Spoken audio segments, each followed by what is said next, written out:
Når du skal måle op til et storsejl, så plejer jeg ligesom på forsejlene at måle de mål, der er oppe i luften først. Det vil sige, at vi gør målebåndet og en snor fast i cirklen til storsejlsfaldet. Og så kan vi vælge at enten hive det helt i top, eller vi kan stoppe målebåndet der i den position, hvor vi gerne vil have toppen af storsejlet. Forskellen på de to mål er det, vi kalder P eller P-max. P-max er helt oppe. P, det er der, hvor du gerne vil have toppen af storsejlet. Når du måler dit P, hvad enten det er P eller P-max, så måler du ned til overkanten af bommen. Bommen går naturligvis ikke helt hen til masten, så du kommer til at forlænge overkanten af bommen ind til bagkanten af masten og måle dertil. Det næste du kan give mig, det er en cirka agterligslængde. Hvis du har en sprayhood på båden, som bommen kan komme ned og ramme, så er det en god idé at give mig en max agterligslængde, sådan så vi ikke risikerer, at du skyder storsejlet ned i din sprayhood. Den måde du måler det på, det er, at du beholder målebåndet der, hvor du har haft det, når du måler P eller P-max, og så måler du ud til enden af bommen. Det næste vi skal måle, det er et par mål, der går fra bagkanten af masten og ud langs med bommen. Det vil sige, at vi har trukket målebåndet ned igen fra faldet, og så har vi sat det fast nede i halshjørnet lige på bagkanten af masten. Det første mål er det, vi kalder E eller E-max, og det går langs med bommen. E-max, det er så langt du overhovedet kan få dit storsejl på underlivet. E, det er der, hvor du gerne vil have, det skal være, når du sejler. Du behøver i princippet ikke at måle både E og E-max. Bare jeg ved, hvilket et af dem du har målt, så beregner jeg længden på sejlet ud fra det. Når du har målebåndet langs med bommen, så er det næste du skal måle, det er afstanden ud til hækstadet. Det du gør, det er, at du holder målebåndet sådan cirka vandret, og så måler, hvor langt der er ud til dit hækstag. Målet ud til hækstadet, det giver mig en idé om, hvor meget karpe jeg kan putte på sejlet, uden at det rammer hækstadet. De næste mål, vi skal tage, det er nogle detaljer omkring svanehalsen inde i der, hvor mast og bom mødes.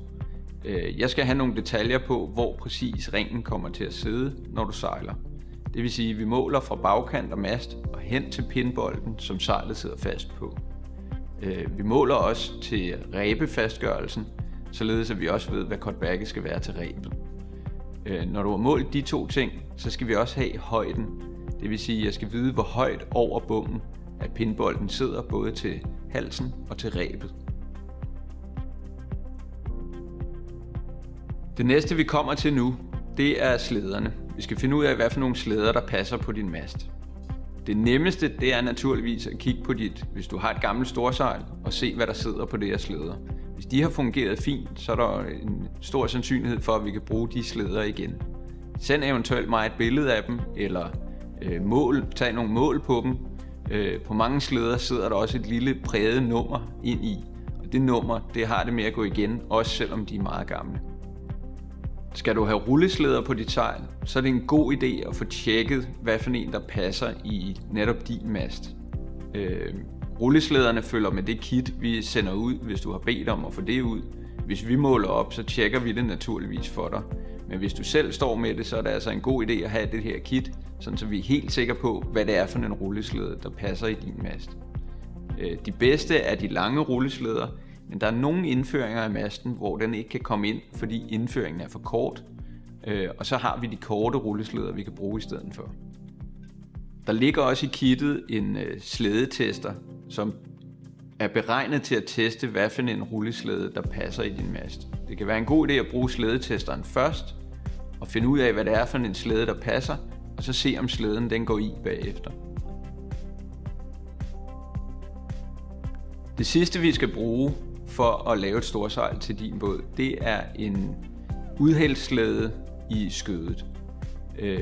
Man kan få flere forskellige typer. Der er rigtig mange, der i dag kører med en velcro-strop rundt om bommen. Hvis der ikke sidder nogen beslag lige der, hvor enden af storsejlet sidder, så er en velcro-strop rigtig fin, fordi den heller ikke slider så meget på bommen. Hvis der skal en slæde i, så skal vi have en idé om, hvor stor den kan være. Igen et billede af den gamle slæde. Det vil være fint for mig til at finde frem til, hvad det er for en slæde, der passer. Der er også nogle bomme, hvor der sidder en slæde på bommen på en lille skinne. Hvis jeg får et billede af det, så er det også super fint, så behøver vi ikke at sætte en slæde på sejlet. Så er det en god idé at tage nogle billeder af rig og båd, sådan så jeg ved, hvordan det ser ud. Det kan også være en god idé at tage et billede op af masten, sådan så man kan vise, hvor meget masten krummer. Det giver en god fornemmelse, når jeg skal sætte mig til at designe sejlene.